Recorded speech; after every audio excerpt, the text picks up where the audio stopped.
जय श्री हरि।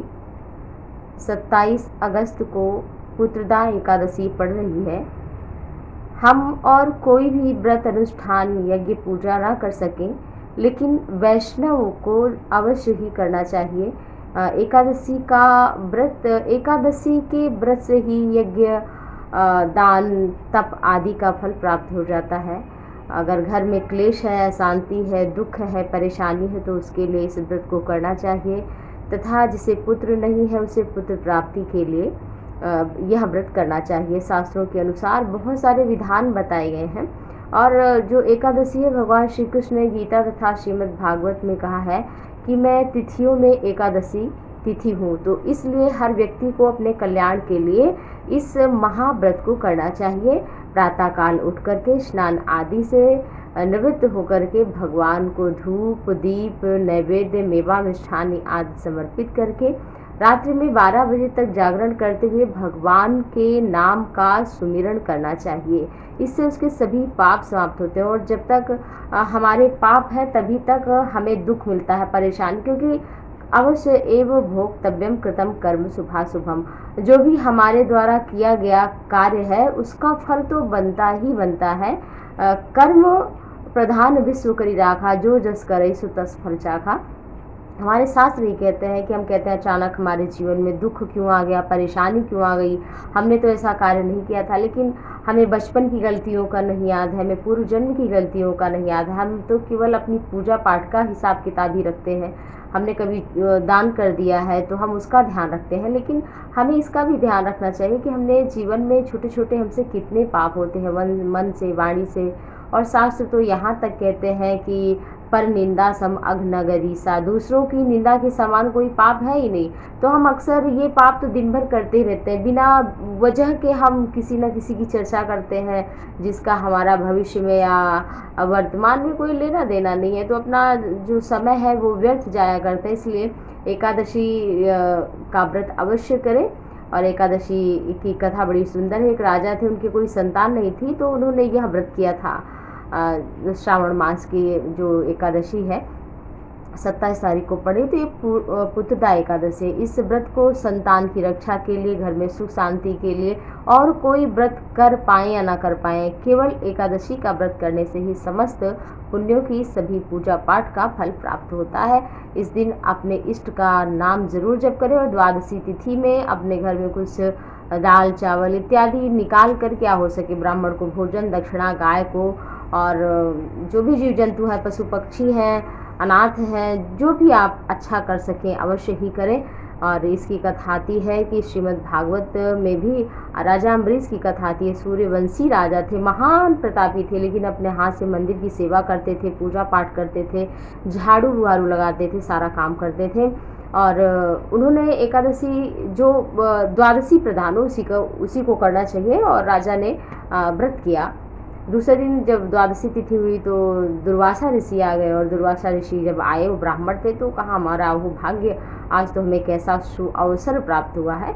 और इसके फलस्वरूप कहा कि जाइए, हम आपको भोजन करा करके ही भोजन करेंगे, आप स्नान करके आइए। तो यमुना में स्नान करने किसी नदी में गए, और वहाँ से लौटने में उन्हें विलम्ब हो गया, देर हो गई लौटने में। तो जब तक लौट कर आते उसमें द्वादशी तिथि निकल जा रही थी, तो एकादशी की पूर्णाहुति नहीं हो पाती। तो इसलिए ब्राह्मणों से, संतों से पूछकर उन्होंने थोड़ा सा जल पी लिया। और जल पीना व्रत को तोड़ना भी है, और नहीं भी द्वादशी में ऐसा भी विधान है। तो उन्होंने कहा ये जो जल पीना है, कोई भोजन भी नहीं, और हमारा व्रत का पारण भी हो जाएगा। और जब दुर्वासा ऋषि आए तो क्रोधित हो गए। उन्होंने जान लिया कि हमारे आए बिना इन्होंने जल का पान कर लिया है। और फलस्वरूप अपने क्रोधित होकर अपने सिर से एक जटा का बाल उखाड़ा और धरती पर पटक दे। उसे कृत्या राक्षसी प्रकट हो गई, और वो राजा अम्बरीश को मारने दौड़ी। लेकिन भगवान श्रीहरि की जो चक्र है भगवान श्रीहरि का, वो रक्षा कर रहा था।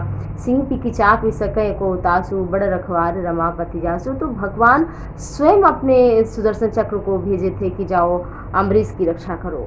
इतने धर्मात्मा राजा थे, अपनी रानी के साथ ही व्रत करते थे वो। और फिर कृत्या को सुदर्शन ने मार करके, और दुर्वासा ऋषि ने जब देखा कि हमारी कृत्या तो मर चुकी है, समाप्त हो चुकी है, तो वो भागते भागते तीनों लोकों में गए। उन्हें कहीं भी यह स्थान ना मिला कि जहाँ कोई रक्षा कर सके। ब्रह्मा के पास गए और कैलाश गए, आदि आदि इंद्र कुबेर आदि लोकों में गए, कहीं भी उन्हें स्थान ना मिला। अंततः फिर नारद जी के कहने पर वो भगवान विष्णु के पास है। भगवान विष्णु ने कहा, अहम भक्त पराधीनो ह्या स्वतंत्र द्विज, मैं अपने भक्त के पराधीन हूँ, मैं स्वाधीन नहीं हूँ।